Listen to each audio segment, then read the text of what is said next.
UKLO 1 year masters. No IELTS required up to 5 years visa. High visa success rate. Hello guys, welcome to hit TV. Present మనతో ఉన్నారు senior political analyst KS Prasad గారు. Sir నమస్తే sir. నమస్తే అండి. Sir, ఒక 2 days నుంచి ఒక వార్త అనేది చాలా ట్రెండ్గా మారుతుంది. ఐ మీన్ కీలకంగా మారుతుంది. అదేంటంటే ముంబై హీరోయిన్ ని హెరాస్ చేశారని చాలా మంది వైసీపీ నాయకులే, అది కూడా కుక్కల విద్యాసాగర్ అనే వ్యక్తి హెరాస్ చేశారని, దీని వెనక ఐపీఎస్ల సహకారం ఉందని, అదే అమ్మాయిని 18 రోజులు వీటీపీఎస్ గెస్ట్ హౌస్ లో బంధించి వేధించారని ఇక్కడ చాలా మంది ఈవెన్ కూటమి అనుకూల మీడియాలో ప్రచారం జరుగుతుంది. సో దీనికి మీరేమంటారు సార్? నేను అనడానికి ఏం లేదండి, మీరు దాంట్లోనే కరెక్షన్స్ ఉన్నాయి. అమ్మాయి హీరోయిన్ కాదు. రెండోది ఏంటంటే తన నేచర్ ఫ్రమ్ చాలా రోజులు బట్టి ఒక బ్లాక్మెయిలింగ్ బ్యాక్గ్రౌండ్లో నడుస్తుంది. తర్వాత ఈ కుక్కల విద్యాసాగర్ అనే వ్యక్తి ఎక్స్ జెడ్పీ చైర్మన్ నాగేశ్వరరావు గారు అబ్బాయి. అతను happen to be the Congress. తర్వాత ఇతను పెనమలూరు నియోజకవర్గం నుంచి ఒక ఆస్పిరెంట్గా, ఇప్పుడు పాసారథి గారి కూటమిలోనే ఉన్నాడు కాబట్టి ఆయన అడిగితే తెలుస్తుంది.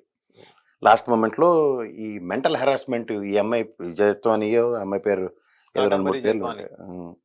సో ఈ టార్చరింగ్ భరించలేక అతను పాలిటిక్స్లోంచి విరమించుకొని, అసలు ఖర్చు కూడా పెట్టకుండా అసలు రాజకీయాల్లోంచి నేను చేయట్లేదని విరమించుకున్నాడు. మేబీ పెనమలూరు ఆస్పిరెంట్ అప్పుడు. తర్వాత తదనంతర పరిణామాల్లో తర్వాత ఇంకోటి ఏంటంటే, ఈ అమ్మాయితో ఇతని రిలేషను 2009లో స్టార్ట్ అయింది. ఏదో ఒక 2009లో. సో అప్పుడు ఇంకా అమ్మాయి జయత్వం అనేది చెప్పాలంటే వైఎస్ఆర్సీపీ పార్టీ పుట్టక మునుపు నుంచి. సో దానికి వైఎస్ఆర్సీపీని అంటగట్టే కార్యక్రమం. తర్వాత ఈ అమ్మాయి యొక్క ఇన్కన్సిస్టెన్సీ 2 రకాలుగా చెప్పొచ్చు. పాస్పోర్ట్లో 24/1987 డేట్ ఆఫ్ బర్త్, తర్వాత 24/1996 ఆధార్ ప్రకారం డేట్ ఆఫ్ బర్త్. ఓవరాల్గా చూసుకుంటే 40 ఏళ్ళు దగ్గర ఉంటాడు ఆవిడ. 30 ఏళ్ళుగా చాలామంది అవుతుంది. అది వేరే సంగతి. ఓవరాల్గా చూసుకుంటే ఇతను దగ్గర కంటిన్యూస్గా డబ్బులు డిమాండ్ చేస్తూ 80,000, 50,000 నుంచి ప్రస్తుతం 10 లక్షలు ఇవన్నీ. ఎందుకంటే కోర్టు ఎఫిడవిట్లో అమ్మాయి మీద 40 రోజులు రిమాండ్ అప్పుడు 10 లక్షల చెక్ నెంబర్తో సైతం ప్రూవ్ చేశారు. అది వాళ్ళ అమ్మగారి అకౌంట్లో వేసింది. ఈ 9 నుంచి 2012లో పలుమార్లు డబ్బులు అడిగిన ఉదంతాలు కూడా ఉన్నాయి. తర్వాత 13లో అనుకుంటా 2013లో 10 లక్షలు డిమాండ్ చేస్తే దగ్గర 463097 చెక్ నెంబర్తో 10 లక్షలు వాళ్ళ అమ్మాయి అకౌంట్కి వేశారు. 15లో మళ్ళీ 4,20,000 వేశారు. 16 నుంచి 18 లోపున ఓ 10 లక్షలు, ఇంకో బెదిరింపులకి ఒక 50 లక్షలు, ఇవన్నీ ఇచ్చి ఎఫ్ఐఆర్లో వేశారు.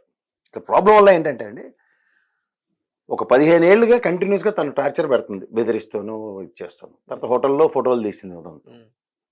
ఇది ఎక్కడికి తీగలైతే డొంక కదిలినట్టు ఒక ఇండస్ట్రియలిస్ట్ని, ఒక ఏషియన్ పెయింట్స్ డైరెక్టర్ని కూడా తను జిందాల్ అనే వ్యక్తిని, జిందాల్ ఇప్పుడు లేటెస్ట్ ముంబైలో యాక్చువల్గా ఒక ఏషియన్ పెయింట్స్ డైరెక్టర్ని థ్రెటన్ చేస్తే నీలాంబరి నీతాంబలో ఏదో పోలీస్ స్టేషన్లో ఎఫ్ఐఆర్ ఫైల్ అయ్యి ఆ అమ్మాయిని అక్కడ సెటిల్మెంట్ కూడా అయింది. ఇలా ఓవరాల్గా తను క్యారెక్టరు ఈరోజు ఒక ఆడపిల్ల కాబట్టి మాట్లాడుతున్నారు అన్న దగ్గర తను బ్యాక్గ్రౌండ్ చెక్లో మాత్రం she has done lot of radical things. ఇప్పుడు ఒక దేశ రాజధానిలో ఒక పూణే బాధితున్న ఒకడిని 3 స్టార్ హోటల్లో కూర్చొని కంటిన్యూస్గా ఆడికి మోర్ దెన్ 1000 కాల్స్.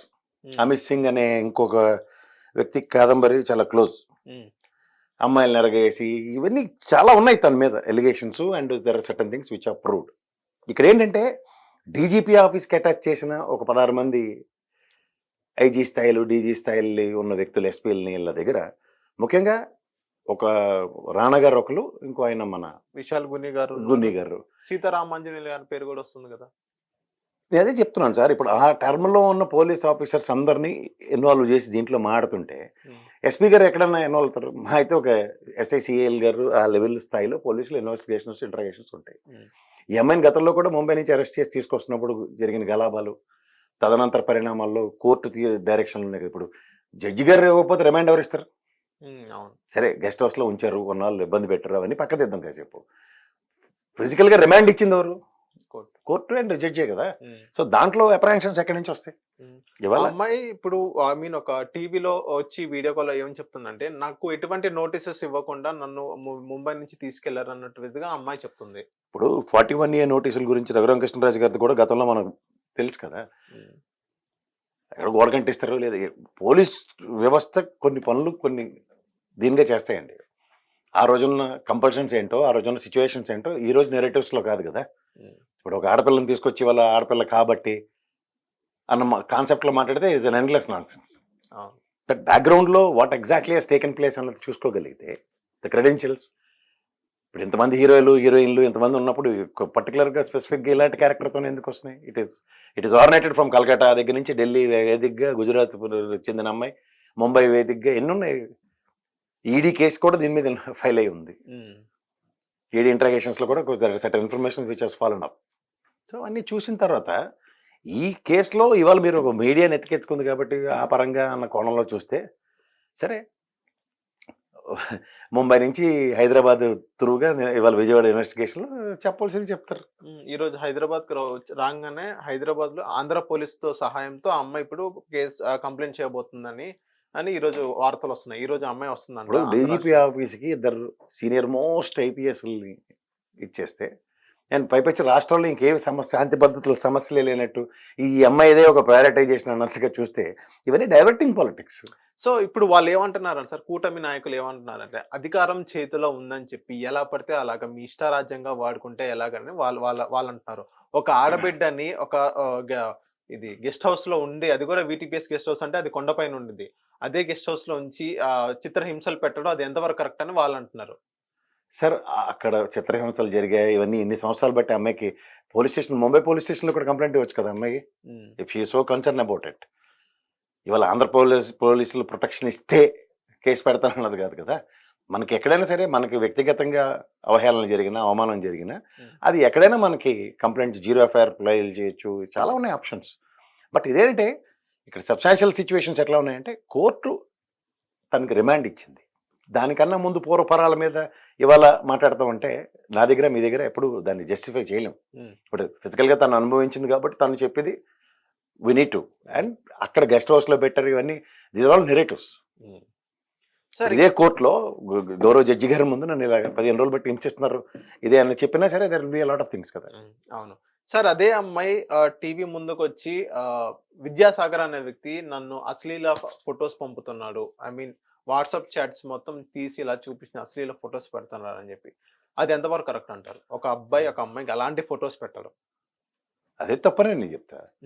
ఇప్పుడు తను ఎప్పుడైతే ఇది రివర్స్ మాట్లాడుతున్నట్టుంది చూడండి, తను హోటల్లో ఫోటోలు తీసి అతన్ని బ్లాక్మెయిల్ చేసింది దానికి ఎంత ఎవిడెన్సెస్తో ఫిబ్రవరిలో ఫైల్ చేసిన కంప్లైంట్. అవును, తదనంతరం తన అరెస్ట్ ఎలక్షన్స్ ముందున.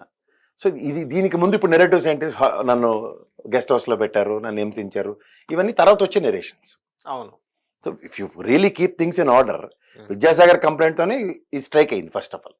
అవును. అక్కడ ఇంకోటి ముంబై నీలాత్మని హాస్పిటల్ పోలీస్ స్టేషన్లో ఒక ఏషియన్ పెయింట్స్ సంబంధించిన డైరెక్టర్ విషయం, అది ఒకటి నెరేటివ్.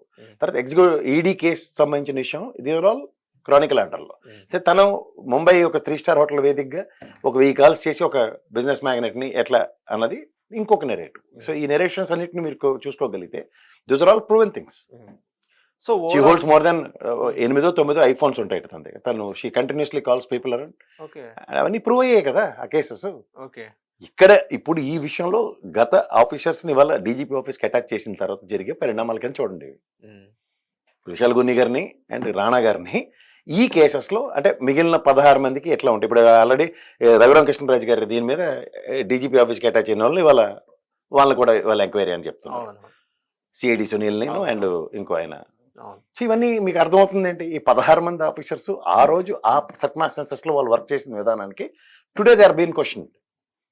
సో ఇందులో ఇవి ఎట్లా పెద్దానికి దేనికి లింక్ పెట్టి చేస్తున్నారంటే ఆ రోజు being a senior officers it is their duty. Sir ఈ జిందాల్ అనే వ్యక్తి ఎందుకు సార్, ఆయన పాత్ర ఏందో, ఆయన పేరు ఎందుకు వచ్చింది జిందాల్ అనే వ్యక్తి పేరు? దానిలోనే వ్యక్తి పేరు ఎందుకు? ఇప్పుడు ఇండస్ట్రియలిస్టులు ఎక్కడెక్కడ దేశంలో ఉన్న వాళ్ళందరి పేర్లు ఎందుకు వచ్చాయంటే ఇప్పుడు ఆవిడ వెనకాల మనం ఎక్కడ ఇన్వెస్టిగేట్ చేయగలం సార్? మనకు తెలిసిన ప్రైమ్ అఫేజ్ ఇన్ఫర్మేషన్ ఎఫ్ఐఆర్లో కానీ అండ్ ఆ కోర్టులో ఇచ్చిన డైరెక్షన్స్లోనూ దాన్ని బట్టి మాట్లాడగలుగుతాం. కానీ ఆవిడ ప్రపంచంలో ఉన్న వాళ్ళు ఎంతమంది బ్లాక్మెయిల్ చేసినా అలా వాళ్ళ నెరేషన్స్ అన్ని మనతో కూర్చుంటే నా దగ్గర లేవు, మీ దగ్గర కూడా. అవునవును సార్, ఈ ఓవరాల్ సినారియోలో మొత్తం సజ్జల రామకృష్ణారెడ్డి గారి పేరు ఉందని వాళ్ళు అంటున్నారు, ఇది ఎంతవరకు కరెక్ట్ సార్? ఏం సజ్జల రామకృష్ణారెడ్డి గారి పేరు వచ్చింది, ఐపీఎస్ 3 పేరు వచ్చింది, విద్యాసాగర్ అనే వ్యక్తి పేరు వచ్చింది. సో ఓవరాల్ గా వీళ్ళ డైరెక్షన్ లో సజ్జల రామకృష్ణారెడ్డి గారి డైరెక్షన్ లో ఈ మొత్తం అయిపోయి ఈ మొత్తం జరుగుతుంది అన్నట్టు విధంగా వాళ్ళు చెప్తున్నారు. ఈవెన్ ఆ బీటీపీఎస్ గెస్ట్ హౌస్ కూడా ఇబ్రహీంపట్నం అంటే అది ఇబ్రహీంపట్నం పరిధిలో ఉంది. ఇబ్రహీంపట్నం అక్కడ ఇప్పుడు మాజీ మంత్రి జోగి రమేష్ గారి constituency Mylavaram constituency. So Jogi Ramesh గారి పేరు కూడా ప్రస్తావన మనం తీసుకొస్తున్నారు, అది మేము చూస్తున్నాం. సో జోగి రమేష్ గారి ప్రమేయం లేకుండా వీటీపీఎస్ గెస్ట్ హౌస్ లో అమ్మాయిని అంత 18 రోజుల వరకు అమ్మాయిని అయితే బంధించారు. సో సజ్జల రామకృష్ణారెడ్డి గారి హస్త లేకపోతే ఓవరాల్ ఆంధ్ర పోలీసులు ముంబై దాకా వెళ్ళి వాళ్ళని తీసుకురారు. సో ఓవరాల్ సినారియోలో చూస్తుంటే మీకు ఏమనిపిస్తుంది సార్? ఇప్పుడు ఒక టర్మ్ లో ఒక చీఫ్ మినిస్టర్ ఆయనలో కొన్ని జరిగాయి అనుకుందాం. ఓకే, ఇప్పుడు ఆ టైంలో ఉన్నది సజ్జల రామకృష్ణారెడ్డి ప్రభుత్వ సలహాదారుడు కాకుండా పోడు, జోగి రమేష్ ఆ నియోజకవర్గానికి ఎమ్మెల్యే కాకుండా పోడు, ఈయన ఎక్స్ జెడ్పీ చైర్మన్ కొడుకు కాకుండా పోడు, ఇతను ఇచ్చిన కంప్లైంట్ త్రూగానే ఇదంతా జరిగిందన్నది అందరికీ తెలిసిన విషయం కదా. ఇక్కడ ప్రాబ్లం వల్ల ఏంటంటే ఈ సర్కమాస్టెన్సెస్ లో వీళ్ళు మినిస్టర్ లేదంటే ఈయన ఎమ్మెల్యే ఈయన వీళ్ళు కాబట్టి వీళ్ళందరి పేర్లు రాసేస్తుంటే రాసి మనండి ఏముంది. ఇప్పుడు దానిలో క్రెడెన్షియల్స్ ప్రూవ్ చేయవలసింది ఎవరంటే ఇప్పుడు గౌరవ పోలీసు వ్యవస్థ. ఇప్పుడు తీసుకొచ్చేముంది, ఇప్పుడు వీళ్ళకి అనుగుణంగా ఎఫ్ఐఆర్లు ఉంటాయి, అప్పుడు వాళ్ళకి అనుగుణంగా ఎఫ్ఐఆర్లు ఉన్నాయా? అంతేకాని అవుట్కమ్ మీద మాట్లాడమంటే ఎవరు మాట్లాడతారు చెప్పండి? సో ఇప్పుడు ఇప్పుడు ఇవన్నీ కాదండి, జడ్జి గారు ఆ విధంగా తీర్పు ఇచ్చి 40 రోజులు ఆవిడకి రిమాండ్ ఇచ్చారు. ఇప్పుడు జడ్జి గారిని కూడా పలానా తాలూకా అని ఏమైనా మాట్లాడగలమా మనం? లేదు. మరి దీనికి స్పెషల్ ప్రివిలేజ్ అంటే ఇక్కడికి వచ్చారు కల్లా దీనికి ప్రివిలేజ్ ఏంటి? ఇప్పుడు నేను అంటుంది ఏంటంటే జడ్జి గారు ఆవిడకి శిక్ష విధించకుండా 40 రోజులు జైల్లో పెట్టకపోతే, ఎగ్జాంపుల్ చెప్తున్నాను, ఇవన్నీ మీరు చెప్పినవన్నీ అట్రిబ్యూట్ అవుతాయి. But it's proven to an extent. ఏది జరిగినా కంప్లైంట్ ని బేస్ చేసుకుని గౌరవ న్యాయస్థానం ఆవిడకి ఇచ్చిన రిమాండ్, అవును, జ్యుడిషియల్ కస్టడీ. సో దీని తర్వాత పర్యవేక్షణాల్లో మాట్లాడమంటే ఎలా మాట్లాడతాం ఎవరని చెప్పండి? మరి ఆ అమ్మాయిని అక్కడ గెస్ట్ హౌస్ లో ఎందుకు ఉంచారంటారు సార్? భలే ఉంది సార్. మీరు పోలీస్ వాళ్ళు పోలీస్ స్టేషన్లో ఉంచారా లేకపోతే దాని మీద ఎలిగేషన్స్ ప్రూవ్ అయ్యేదాకా there'll be lot of ways to deal things. ఆవిడ మహిళా ప్రొటెక్షన్ ఉందా లేదా, మహిళా పోలీసు ఉన్నారా లేదా, ఇలాంటి క్వశ్చన్లు అడిగితే ఎవరిని సమాధానం చెప్పగలం. కానీ ఆ సినిమా హీరోయిన్ అండి, తన గెస్ట్ హౌస్లో ఉంటుందో ఏడ ఉంటుందో మనకేటి తెలుసండి. సో ఇక్కడ గెస్ట్ హౌస్ అంటే ఇప్పుడు వాళ్ళ కూటమి సభ్యులు ఇప్పుడు వాళ్ళే పవర్ లో ఉన్నారు కాబట్టి సో వాళ్ళు ఏది చెప్తాను అదే చెప్తున్నాను కదా. ఇప్పుడు పార్సారథి అనే వ్యక్తి పెనమలూరులో ఈయన కంటెస్టెడ్ క్యాండిడేట్ కింద ఉన్నప్పుడు విరమించుకునే దగ్గర డబ్బులు తీయట్లేదు, ఖర్చు పెట్టట్లేదు అన్న ఎలిగేషన్తో జగన్మోహన్ రెడ్డి కంప్లైంట్ ఇచ్చింది పార్సారథి గారు. అది కూడా కనుక్కోండి. ఇప్పుడు ఆ కూటమిలో ఇప్పుడు ఆయన పార్సారథి గారు is one of the is playing a key role కదా నూజివీడు నియోజకవర్గం నుంచి. సో అబ్వియస్గా ఆయన ఇతను వైఎస్ఆర్సీపీకి సంబంధించినాడో పని చేశాడు, పని చేయలేదు, బయటకు వెళ్ళాడు, లోపల ఉన్నాడు, ఆయన ఇంకా గట్టిగా చెప్పగలుగుతాడు కదా. Allegations are very simple. అవునవును. when it comes to the circumstances evidences తో ప్రూవ్ చేయాలన్న దగ్గర ప్రతిదీ పాయింట్ ఆఫ్ ఇదే ఉంటుంది. హిట్ టీవీ యాప్ ని డౌన్లోడ్ చేసుకోండి. ఇందులో short news, live news, entertainment movies అన్ని అవైలబుల్ గా ఉన్నాయి. Please download hit TV app. Hit TV app. Hit TV యాప్ని ఫ్రీగా డౌన్లోడ్ చేసుకోండి.